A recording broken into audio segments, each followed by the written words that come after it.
Hello and welcome to Valley Viewpoint. My guests today are representing Walla Walla University and the, get this, Center for Humanitarian Engagement. David, Megan, good to have you with us. Yeah, thank you. David, let me start with you. Yeah, of course. You are the director. What is the Center for Humanitarian Engagement? Well, it started with a concept of being a hub for service for the students. Not that that wasn't already happening, service that is. There was so many things that were happening that they needed kind of a point person or point location for people, students to go. Well, as I started in that role, it became very clear that that was just the beginning of what was needed. Our valley as a whole needed help in that way. And so we quickly started assembling a volunteer hub, and to the point now where we have close to 5,000 volunteers that are participating in different things, activities here in our valley. 5,000 volunteers. Some people don't think there are even 5,000 people in Walla Walla. Oh dear.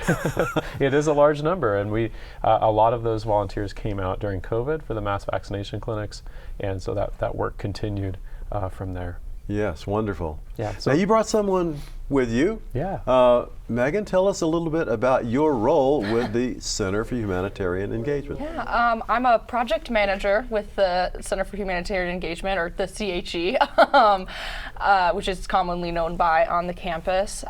And my project that I'm specializing in is our tool library that is soon to be open. Okay, now I usually associate libraries with books and tools with a tool shed. What is a tool library?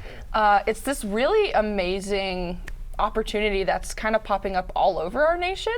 It's kind of, you put it together, it's kind of what it sounds like. It's a place where you can rent tools for very, low cost. We even have opportunities if you can't afford it. We have opportunities to help subsidize that. You can come and you can rent all kinds of tools for all kinds of projects, an auger, a cotton candy machine, a wet tile saw. We've got all kinds, and we're looking to expand in every way. A cotton candy machine. Now celebrate. That sounds like a tasty tool. It's my favorite. Your favorite. Okay. Give us a little bit about the history of CHE. Yeah, so it started 4 years ago with this concept of being a hub of service, but also the idea of bringing a signature project to our valley. And so we started looking right away, like what can we do that people could say, oh, Walla Walla University, they're the ones that fill in the blank. And I think that we've done that with a collaboration with Adventist Health and to form and to kind of bring in Blue Zones. Walla Walla project, and so that's been a joy to see that take off. So let's stop right there. Yeah, of course. Some of our audience members aren't familiar with the term Blue Zones. Yeah. So share a little bit about what Blue Zones is. Sure. So Dan Buettner and other explorers, mostly his brothers, traveled around the world looking for places that were living longer, and so they identified 5 places around the world that had significant extra years to their lives. We're talking 10 to 12 years, and so through that, put together what is still today the most popular National Geographic cover, and it kind of was there was a lot of excitement around this idea, and to the point where he said, well, let's try to recreate these Blue Zones areas. And so we are, I think, the 51st city in North America that is working on becoming Blue Zone certified, which means trying to make healthy choices the easy choice in our valley. And so whether it's policy changes in the government or in workplaces, maybe it's personal pledges to improve your health. There's 9 different things that you can choose from that make it easy for you to kind of make living healthy that easy choice. But they're working with restaurants. For example, you order a burger with fries. That's just natural that it comes that way. What if it came with fruit and then you had to ask for the fries? So those simple little things, or even putting the Blue Zones or the healthy choices all in one area, right up front, easy to see, easy to spot. Maybe it's not even changing your menu at all. So those simple ideas, and it's really been fun to see our schools grab onto it, our employers find ways of incentivizing employees for walking to work or biking to work, or making those healthy choices. So, how does Blue Zones interface with CHE? So we sit on the governance committee and steering committee and help kind of guide it, but really it's its own piece. It has all the structure and expert matters coming in to support that. So it really, we were involved in getting them to come here and getting the funding sources. Now, if a student attends Walla Walla University, is there some kind of mandate that they have to become involved with CHE? There's not. We've chosen to not force it, but rather give incentives. And so we've started a certificate program, community impact certificate. Can you pull these classes that maybe you're already taking and match them up with a portfolio at the beginning of your freshman year and your senior year to be able to kind of make a roadmap for what service could look like your time here.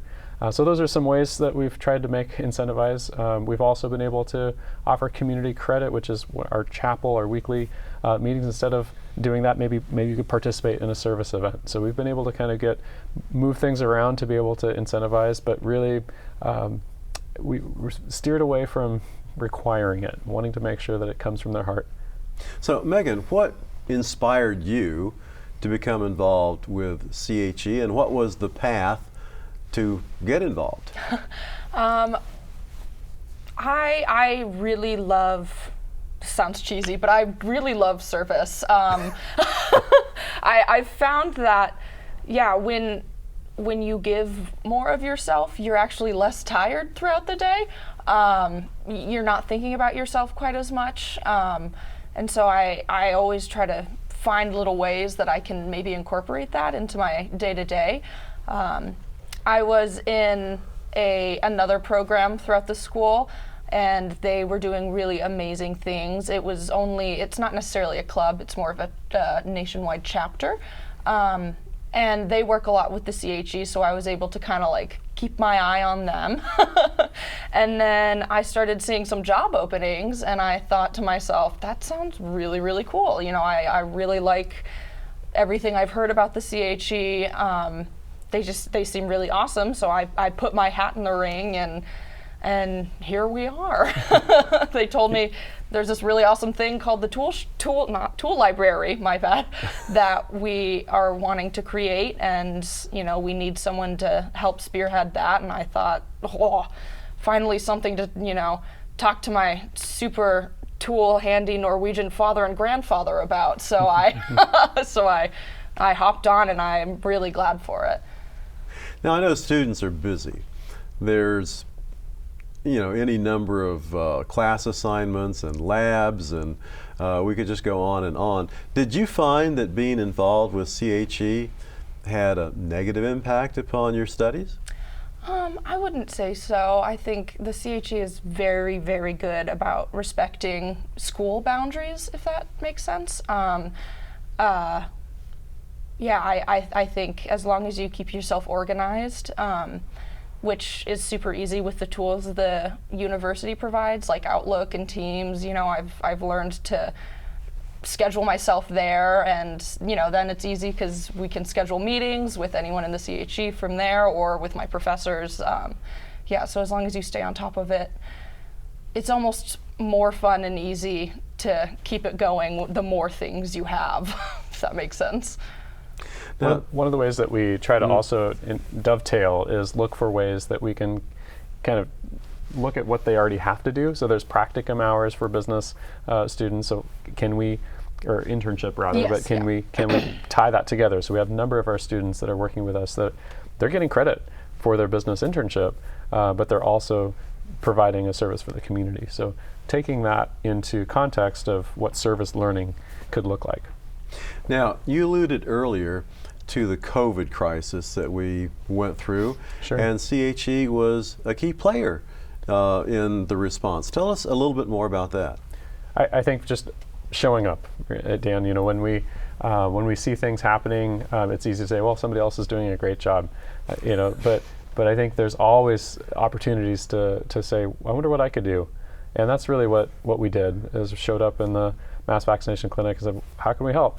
And could see that there was a really big gap or need for volunteer coordination, and so we started doing that and helping put together the right color codes for vests and job descriptions and software program and kind of phone number for people to call if they wanted to be involved.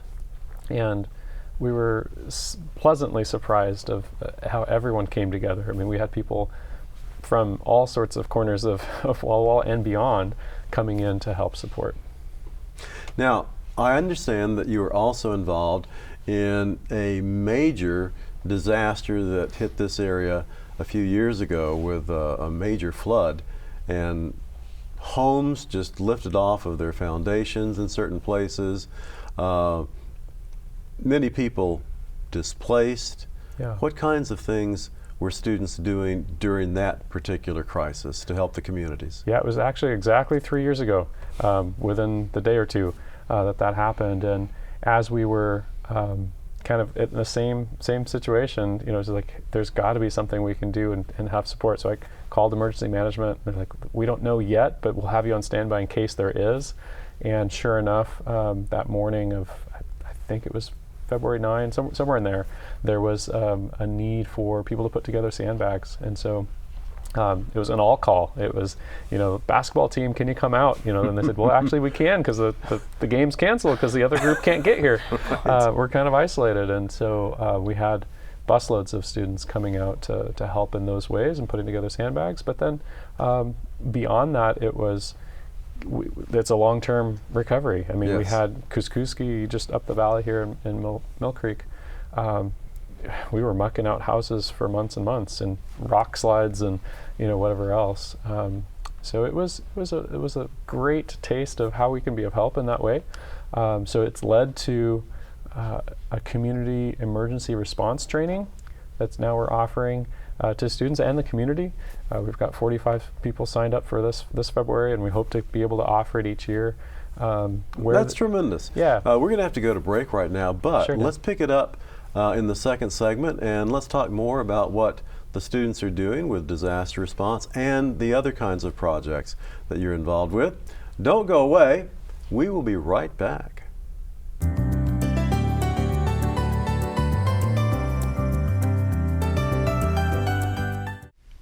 Hello and welcome back to Valley Viewpoint. If you are just joining us, I am visiting with David Lopez, the Director for the Center for Humanitarian Engagement from Walla Walla University, and Megan. So thanks for coming. And we were talking about the disaster that took place, in particular a flood. Yeah. And you said that there's ongoing training. People on the campus are getting involved and training for the potential of future disasters. Yeah, I think students are excited about it, but so are the community members. I mean, we have people from all over joining us, 45 people coming together it's a 3-day training from 8 to 5. And part of it is classroom, 2 days of it is classroom. The other is simulated disaster response. And we'll have actors, 10 actors kind of spread around a warehouse, and some of them will have tags that say, well, this is what's wrong with me, my leg's broken, or this is happening, or I'm pregnant, and this and this and this. So it should be, and they have moulage, so it looks like they're bleeding, and so we'll have to learn how to crib and how to do different things to respond to that. And we'll equip each volunteer with a backpack as well. Has like a helmet, gloves, basic first aid stuff, and communication. So that idea of being ready, are we truly ready if there was a disaster to hit? Now, how many students would you say have been involved with CHE over the course of your leadership there?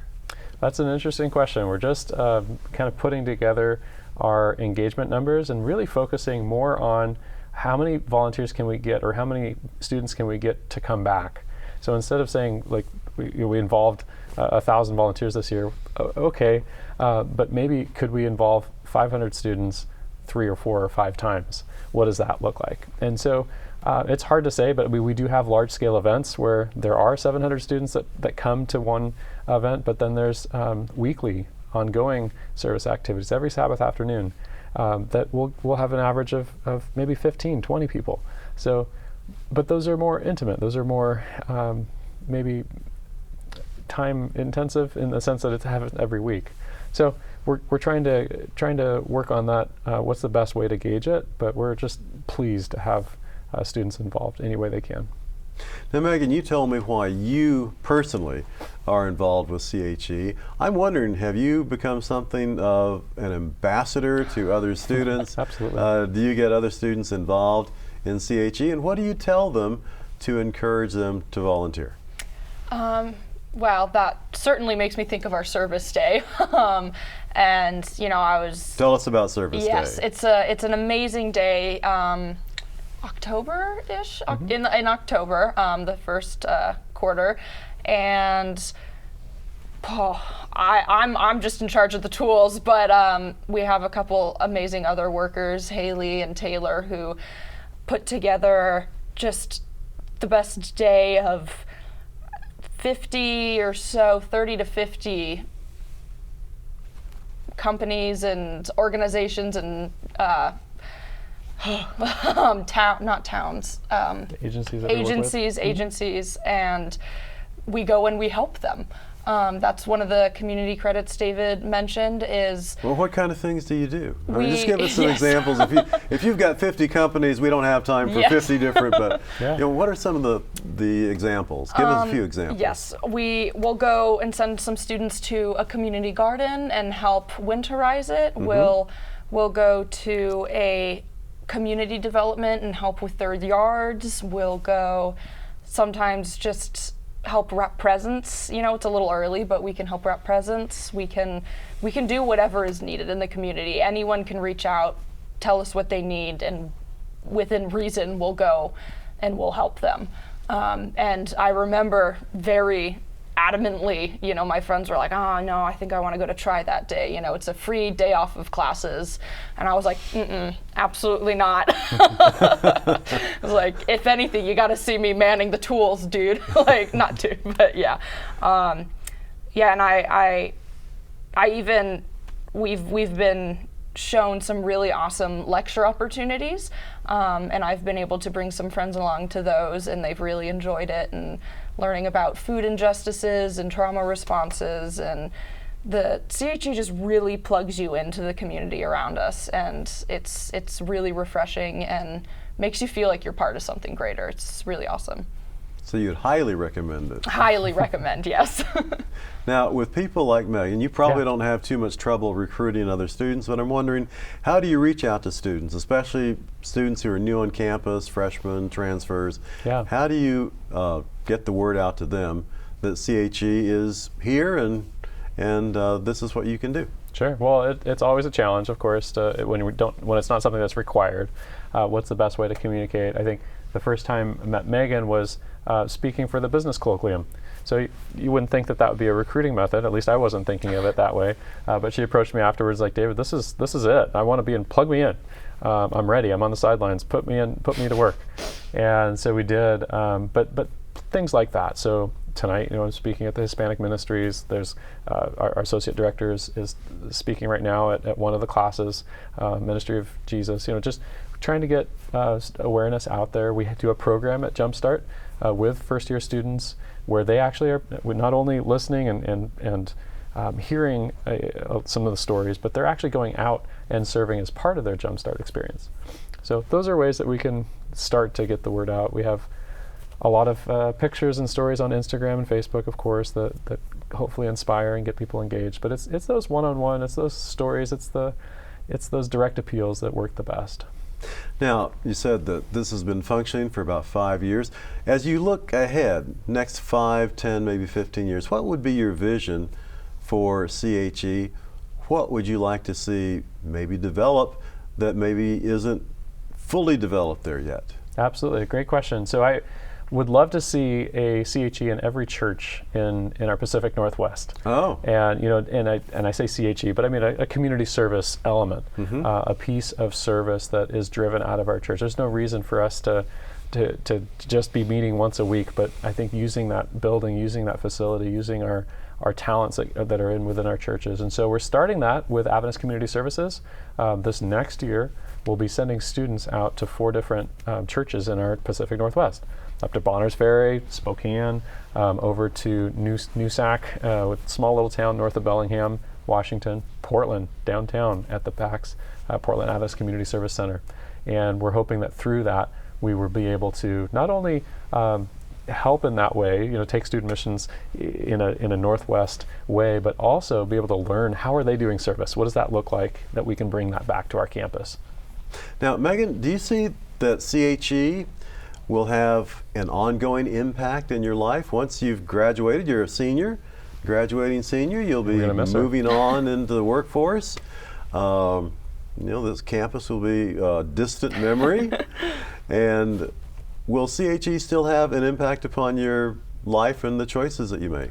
Oh, I would say so. It's most certainly a launching pad. I feel it's working with the CHE has really solidified a lot of my passions in the business world and creating community resources, something that I already wanted to do, but I had no clue how I was going to do it. And now I've done it obviously with the help of the CHE supporting me, and I now have the tools. I've learned so much. It's just been such an amazing opportunity and launching pad. I think it'll always hold a special place in my heart. Absolutely.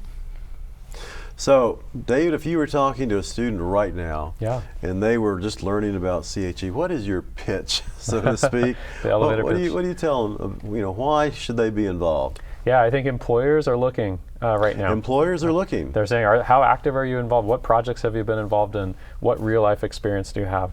And I think this is a way for you to say, look, I was actively involved in launching a whole nother department, a whole nother program. So it's almost like a mini internship in some ways. No, we're giving them first world experience right in front of them. So it's not just book knowledge anymore. It's not just you passed a test and you've got all these facts stuck in your head, but you've actually been out there in the real world. In some ways, it'd be easier if I just did it myself, right? But that's not what we're about. We're trying to empower. We're trying to help build people through this process, and so connecting them with Christ through service is our motto. But it's been a joy to see them develop and thrive in the real world experiences. So you said connecting them with Christ.